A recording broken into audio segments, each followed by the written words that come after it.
Dragi moji prijatelji, dragi moji sugrađani, dragi moji sunarodnjaci i dragi moji normalno i neprijatelji i svakakvi ljudi i kakvi svi jesmo jadni, bjedni i kakvi smo svi puni jala, mržnje, zavisti, pljuvanja i svega. Recimo ja imam dovoljno godina da vam se mogu obratiti na bilo koji način, pa tak i na taj način da vam svaki dan trubim ili govorim istinu. Zbog toga i snimam na neki način ovaj dio video uradaka draußen, vani, znači ich gehe raus, ich bin draußen, ich gehe rein, ich bin drinnen, ich bin jetzt draußen, znači sada sam vani, to je odmah usput. Übrigens ich lerne Deutsch, učim njemački, to sam vam isto rekao. Dakle, mali bitno su za mene sociološke teme, to su pitanja koja me kompletno na neki način muče, vas ne muče, da li me kosti bole, to su pitanje za stare, ili da li ne znam kam sa sobom, ili ako sam izgubio samopoštovanje ili nemam nekakvog osnovnog kućnog odgoja, to su pitanja za mlade. Dakle, htio bi postići svjetlo sam postigao, tu je znači rasvjeta ulična, te efekte već imam, gledajte kako fino to izgleda. Želio bih vam ispričati jednu veliku priču koja se događa u Hrvatskoj sad u zadnjih nekoliko tjedana, a to je ono totalna izgubljenost, totalni raspašoj i totalno zadovoljstvo svih građana Republike Hrvatske jer su na neki način živi. U ovom vremenu vi trebate biti živi, trebate biti zdravi, trebate biti veseli, trebate razmišljati o sebi, da li mladi, da li stari. Iako se stariji bave nekakvim egzistencijalnim problemima, a to su problemi za život, sve teži čovjek može raditi, primanja su sve manje, ali su i sigurno na taj način sa godinama su i prohtjevi sve manji. Dakle, sigurno ne jede jedan gospodin od 78 godina star, isto ne jede ko mladić od 25 godina starosti, ne jede, nema potrebe, dakle, niti mu želudac može više prekuhati, da ja tako velim, prekuhati tešku hranu, a niti ima potrebe jer se ne bavi s nikakvim težim poslovima osim kaj sam sebe vleče okolo, dok mladi imaju prohtjeve svakakve, bave se neki sportom, neki se ne bave, uglavnom velika razlika mladih i starih i teško je dopreti do mladih i starih što zanima mlade, a što zanima stare. Recimo ja sam star, točno 58 godina i zanima me, evo sad me zanimaju društvene mreže jer sam se našao u jednom vremenu gdje imam 5 minuta 10 mogu odvojiti za društvenu mrežu i sad se obraćam sam sebi. Zašto se obraćam sam sebi? Zato jer se ne mogu obratiti nikome, jer ne znam koga, kakva tema zanima, da li mlađeg ili starijeg. Starijeg ne zanima apsolutno ništa, kaj sam vam već rekao, osim zdravlja i čubljenja u čekaonici u domu zdravlja, a mlade zanima samo fešta, recimo velika zabava, puno cuge, hendi, mobiteli, mrežna dopisivanja, influencerice, tiktokeri, to sam sve ja isto postao. Možda ću čak oboriti i baku praseta. No gdje je bit? Bit je otuđenost, isključivost, jedna maska, samozavaravanje, gdje ste se vi odrekli recimo baš svega, glumite druženje, a u biti želite biti sami,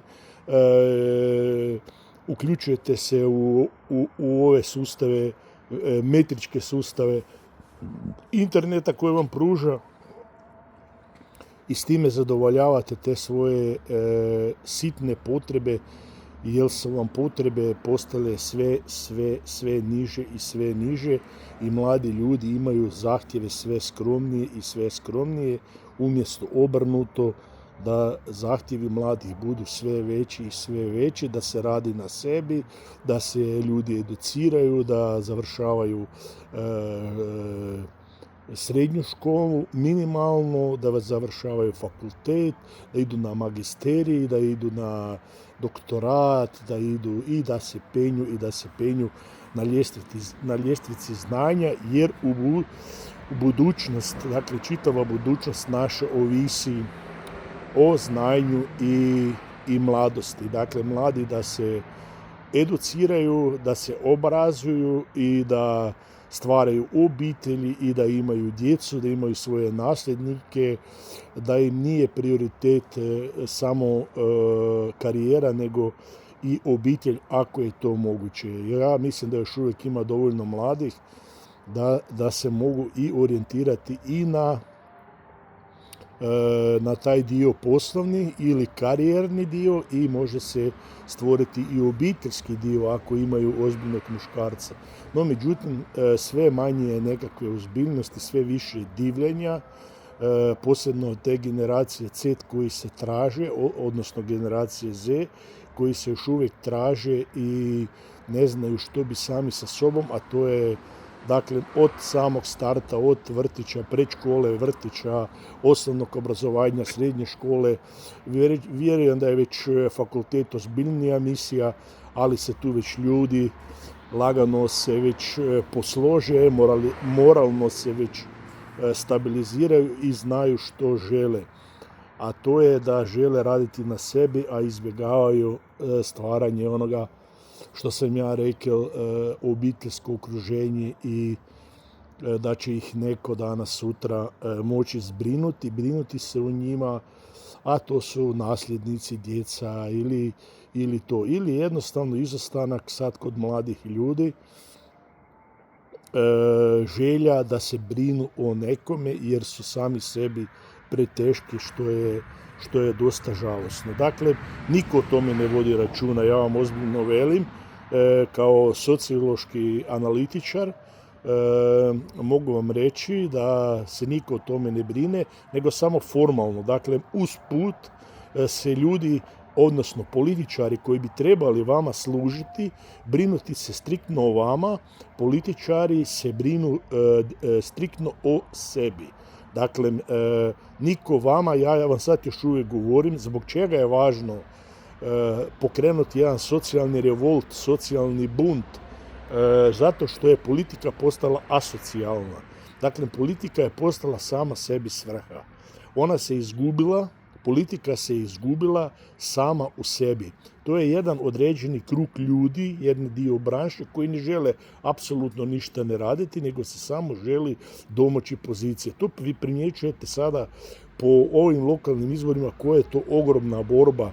Ja vjerujem da recimo nema Hrvatska, da nema tolike još sigurnosti, na primjer zakonske, da nemamo ustava, da ne štima vlada, da ne radi taj DORH, da se ne podnose nekakve prijave, da te policije nema, tu bi došlo do, ja čak računam i do oružanih sukoba, koje su to uvrede, koje je to diskurs u javnom, u mediju, u javnom prostoru, koje su to uvrede.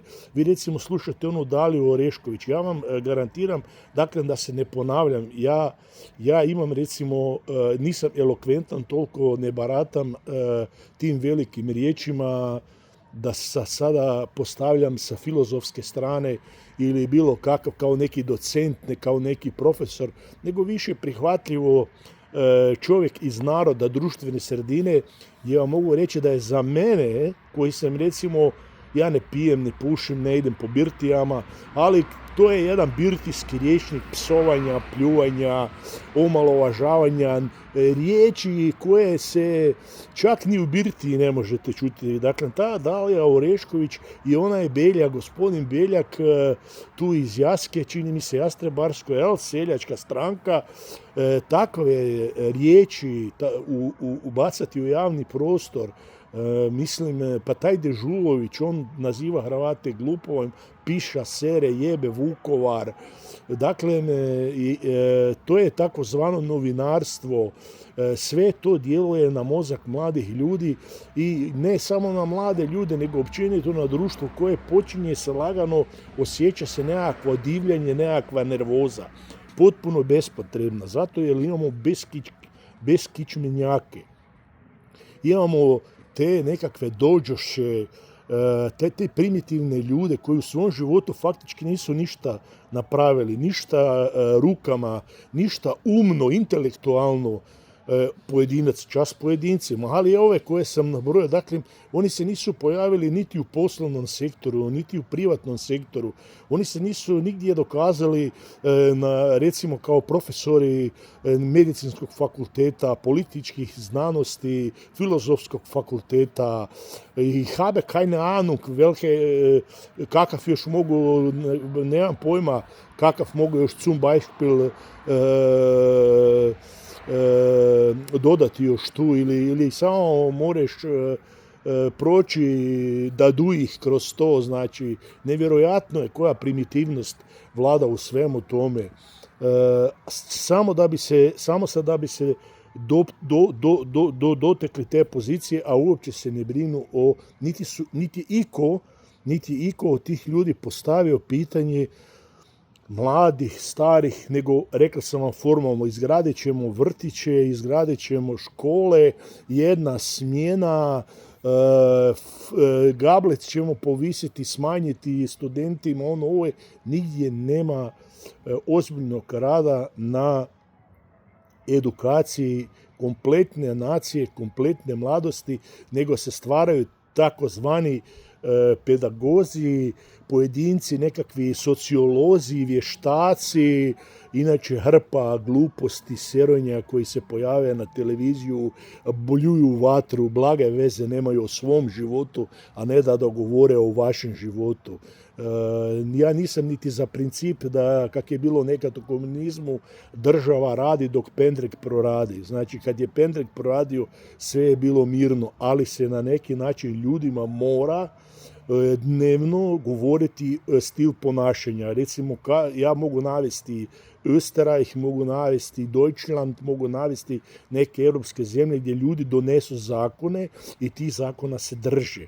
Ako ne valjaju ti zakoni, oni ih mijenjaju. Mijenjaju ih, usaglase se. Ako treba, idemo napraviti nekakvu akciju, plebiscit naroda, idemo raditi i dogovoriti se da promijenimo neki zakon koji ne valja ili loše utječe, ali ništa, znači sve se to gubi, sve se to gura u stranu i samo se svodi borba na vlastitu egzistenciju i vlastito zadržavanje u političkom prostoru, bez obzira što pokazuju potpunu nesposobnost. Dakle, Dalija Orešković, ne samo nju, pa ovi iz Mosta kreteni, recimo Grmoja, Miletić, Božo Petrov, pa recimo i ovi iz sada Domino, pa nemam pojma, taj profesor Jurčević me čudi. Dakle, čovjek koji je profesor, da je on toliko otišao u krajnost, u toliko prošlost, koga više briga za to? Mislim, iskreno vam govorim, ja sam čovjek 58 godina, sudionik Domovinskog rata, zato nosim s ponosom beretku, ja sam naučio na nju, volim ju nositi bolje nego šešir ili neko kapo, nosim beretku, tako da vam nije čudno zašto ju nosim. Nosim jer ju volim, jednostavno. Nosio sam ju čitavi život i nosit ću ju dok ne crknem. Dakle, ali ta nevjerojatna glupost koju oni svaki dan, dok i dobe priliku negdje nešto dobro izbaciti iz sebe, znanje pokazati, oni se bave prebrojavanjem rupa, leševa, povišu toliko dubokom. Ok, bilo je to prošlo, frende, zaboravi, stradali su ljudi bez suda, ok, sve to štima, loše, zlo, muka i u Domovinskom ratu. Neki ljudi su bili bijesni, neki ljuti. Ja znam recimo mjesta gdje su moji borci, gdje je borac moj recimo iz Knina gledao kako mu siluju ženu i ubijaju dijete, on je jedva čekal da dođe u Knin da pobije sve živo. Dobro da nije nikoga vlovil, recimo da su svi uspjeli pobeći. Ja ne znam kakav bi ja bio na njegovom mjestu, ali to ljudi zaboravljaju da stres radi bijes, a bijes radi agresiju. Znači, bude neki povod, počeli neki povod, završava s time. Ali ovdje nema nikakvog povoda. Dajte da završimo s time, da se posvetimo mladim ljudima, nemojte ih odgajati recimo na mržnji. Ja isto ne volim mržnju, iako sam na istinu sam ljut, pa ispada kao mrzim Srbe. Ne mrzim Srbe, nemam razloga uopće da ih mrzim, ali mrzim srpsku laži, mrzim srpske neistine, mrzim, a ne mrzim Srbe. Ma laj ti koliko hoćeš, budi koji hoće, ali reci istinu. Mislim, nemoj mi prodavati da sam te ja napao ako si ti s tenkom došao u moju ulicu. O čemu pričaš? Uopće me ne zanimaju tvoji razlogi, jer ja sam tu bio, nisam ja jurišao na Požarevac. Dakle, ljudi, zaboravimo te priče i molim isto da se jave, ne znam, u porukama, ne znam, ja baš moram moliti, jer moram naći još nekih ljudi da se pokrenu ja ću pokrenuti još neki stvari dodatnih, sad neću vas zamarati s time, ali da pokrene se pitanje o tim mladim ljudima koji su ovdje, jer nije problem Hrvatska. U Njemačkoj nema mladih, nigdje nema mladih, u Irskoj su mladi otišli za Kanadu, Australiju, iz Španjolske mladi odlaze u sve zemlje svijeta, iz Italije su napustili, u Europi je u zadnjih godinu dana propalo 250.000 farmi. Jel ko zna nešto o tome? Nemate blage veze, jer vam novine svaki dan pišu kako je na Voždovcu pukla cijev i kako na Dorčolu izgleda teniski teren. Čitavo vrijeme samo sero o toj Srbiji i o tom Beogradu. Znači, prošle godine je u Njemačkoj, znači u čitavoj Europskoj uniji propalo 250.000 farmi. Vi možete provjeriti na svim stranicama Europske unije. Zašto? Zato jer nema mladih ljudi, ne žele se baviti više time. Znači, u jednoj Norveškoj fali 4.000 liječnika. Oni samo Hrvatska, nije to samo to. Nego čitavoj Europi fali liječnika, Njemačkoj hvali. Zašto? Zato jer generacija Z ne vole ići uopće na fakultet, ne žele učiti, nemaju nikakav podstrek. Valjda ih ne interesira ko će nas liječiti, pa to su pitanja. Nisu pitanja koliko je ljudi zakopano u Jasenovcu ili koliko je ljudi zakopano u Blajburgu. Zakopano je, frende. Koliko je zakopano na Auschwitzu, Dachau, Treblinka, koliko? Zakopano. Što sad? Kaj sad? Dajte ljudi, moramo živjeti dalje. Ja ne moram više, evo, mogu umreti sutra, ali vi morate živjeti. Vi morate, treba animirati mlade ljude, a ne se toliko grčevito boriti. Grmoja je izgubio Metkovića, ne može više lajati od tamo. Pa čovječe, šta si, što si, kaj si mene doprinio, čime si me zanimao da glasa s ničim. Lajal sereš potom HDZ-u više, toliko sero potom HDZ-u i ono što je istina više mi se gadi i ovo, kad čujem opet da je istina više mi se gadi, oni mi se gade, ne gade mi se više toliko ni HDZ ni te krađe koliko mi se gade, to vječno ponavljanje. I ništa ne funkcionira, ništa ne valja. Veli, 90% ljudi ne vjeruje pravosuđu. Od kojih je nas 90% bio na sudu? Jeste svi vi bili na sudu, vas 3.800.000, svi ste na sudu i ne vjerujete pravosuđu. Jeste imali proces sudski, niste. Onda koji kurac ne vjerujete zbog neke budale tamo ili zbog dokaza ili zato ili vam je to novinar napisao. Ma gluposti, sranja. Jednostavno vas zamaraju sa sranjima koja su nebitna. Bitni su mladi ljudi, bitni su obrazovanje, bitni su nasljednici, bitne su obitelji, bitne su plaće, to je bitno. Ovo sve drugo odjebite. Da li žena može ići na abortus? Može, u bilo koju bolnicu. Da li može samo odlučiti? Može. O čemu ta tema? Da li gospoda iz LGBT zajednice mogu hodati? Nek hoda u crvenoj haljnici, nek hoda ako mu je volja. More hodat kako hoće. Potpuno nebitno. Ljudi, dajte se borite za stvari od koje su egzistencijalno bitne. Ja želim ići na more. Ja želim s ovom plaćom, ne mogu ići na more. Ne mogu ni kilu trešnji kupiti sad dok su najskuplje. Ne mogu ništa. Ne možete ni vi. Kužite, o tome ja želim govoriti, a ne ovo da li je Dalija Orešković ili da li je pogriješio SDP u Rijeki. Ma boli me kurac, u Rijeci, jer je SDP pogriješio. Doći će neko drugi, ako ne bude dobro radio, doći će neko treći. Potpuno nemetno, ali nama se ništa ne mijenja. Oni se samo mijenjaju. Nama ništa. O tome treba. Zato vam velim, popratite me i javite mi se privatno i da razgovaramo i da se bavimo s tom revolucijom, ne onom protudržavnom revolucijom, nasiljem, prijetnjama, nego baš pitanjima, usmjerenim pitanjima, halo, zašto ovo nije to? Takvim stvarima se želimo baviti. Poštovanje, Bog.